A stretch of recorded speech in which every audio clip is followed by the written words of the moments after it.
आणि याचविषयी माहिती देण्याकरता आमच्या प्रतिनिधी स्वाती लोखंडे डोके आपल्याबरोबर आहेत। त्याचबरोबर आपल्याबरोबर आहेत आमचे प्रतिनिधी राहुल खंदारे आणि कोल्हापूरवरून असणार आहेत आमचे प्रतिनिधी संदीप राजगोळकर। सुरुवातीला मी स्वातीकडे जातोय।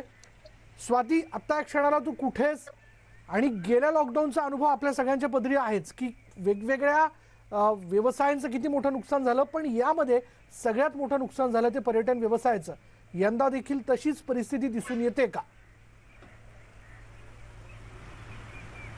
खरं तर आपण पूर्ण म्हणजे लॉकडाऊनचा पहिलं लॉकडाऊन असो किंवा मग आताचा हे अंशतः लॉकडाऊन असो, म्हणजे पहिल्या लॉकडाऊनमध्ये जर आपण बघितलं साधारणतः देशभराला जे पर्यटन क्षेत्र आहे ते 15 लाख कोटी, पुन्हा एकदा हा आकडा 15 लाख कोटी रुपये इतक्या मोठ्या बिझनेसवर परिणाम झाला।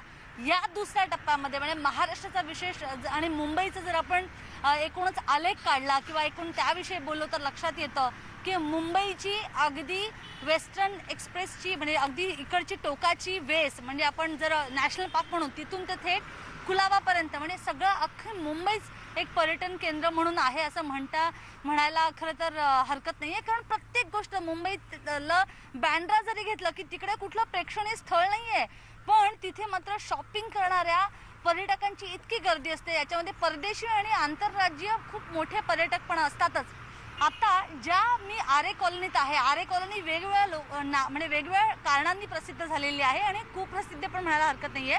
पण छोटा काश्मीर हा जो काही भाग आहे, या छोट्या काश्मीर भागामधलं हे बोटिंग तलाव असू दे जिथे लोकांना बोटिंग करता येत होतं आधी, किंवा मग इथल्या बाजूला असणारे एक मोठाले गार्डन्स असू दे, इथे असणारे वेगवेगळे म्हणजे न्यूझीलंड हॉस्टेल सारखा भाग असू दे, या अशा अनेक ठिकाणी फार मोठ्या प्रमाणात गर्दी व्हायची आणि आपण बघतो की इथलं जे निसर्ग सौंदर्य आहे ते बघण्यासाठीही बाहेरून पर्यटक यायचे। त्यामुळे जेव्हा आपण असं म्हणतो की पर्यटन व्यवसाय हा बुडाला, तर त्याच्यामध्ये फक्त हॉटेल व्यावसायिक किंवा बाकी इतर यांच्या व्यतिरिक्त एक छोटा असा घटक आहे। म्हणजे आपण नुसतं या आरे कॉलनीचं बोलायचं झालं तर आरे कॉलनीमधले असे जे काही घटक आहेत म्हणजे आदिवासी, तर आदिवासींनी रानातली फळं आणणं किंवा मग भाज्या आणणं, कोपऱ्यावर बसून या पर्यटकांना विकणं, त्यानंतर म्हणजे उन्हाळ्यात विशेषतः म्हणजे जो आपला पट्टा आहे नॅशनल पार्कचा, तर या पट्ट्यामध्ये पण खूप मोठ्या प्रमाणात आदिवासी आहेत आणि त्यांनी एकूणच त्यांचा साधारणतः उदरनिर्वाहाचं मोठं साधन हा पर्यटन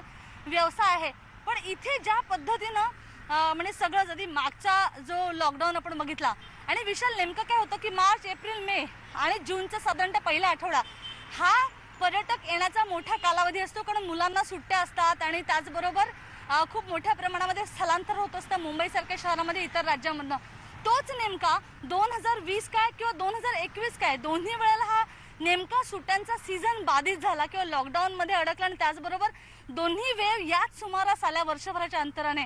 आणि म्हणून नेमका अशाच वेळेला ज्यात साधारणतः वर्षभराचा इन्कम या सगळ्या टुरिस्ट व्यवसायात गुंतलेल्या लोकांना मिळवता येईल, कमावता येईल, नेमक्या त्याच महिन्यांमध्ये लॉकडाऊन आणि या कोरोनाच्या अनपेक्षित पाहुणा हा जो कुणालाही न आवडणारा पाहुणा आहे आणि या पाहुण्यामुळे जे खरे आपल्याला आवडणारे पाहुणे ते येऊ शकले नाहीत आणि त्याचा मोठा इम्पॅक्ट आपल्याला इथे बघायला मिळते लोकांच्या एकूणच। जसं आपण अगदी एलिफंटाला जाणारी बोट याविषयी जर बोलायचं झालं तरी एलिफंटाला जाणारे जे बोट चालवणारे जे आहेत किंवा त्या व्यवसायावर लोक अवलंबून आहेत, या महिन्यांमध्ये म्हणजे जूनच्या पहिल्या आठवड्यापर्यंत ते बोट चालून साधारणतः पुढच्या 4 महिने आपल्याला साधारणतः उदरनिर्वाह चालवता येईल एवढं इन्कम त्यांना मिळायचं, पण तेही बंद झालं ना। गेल्या वेळेला पण तेच आणि या वेळेला तेच।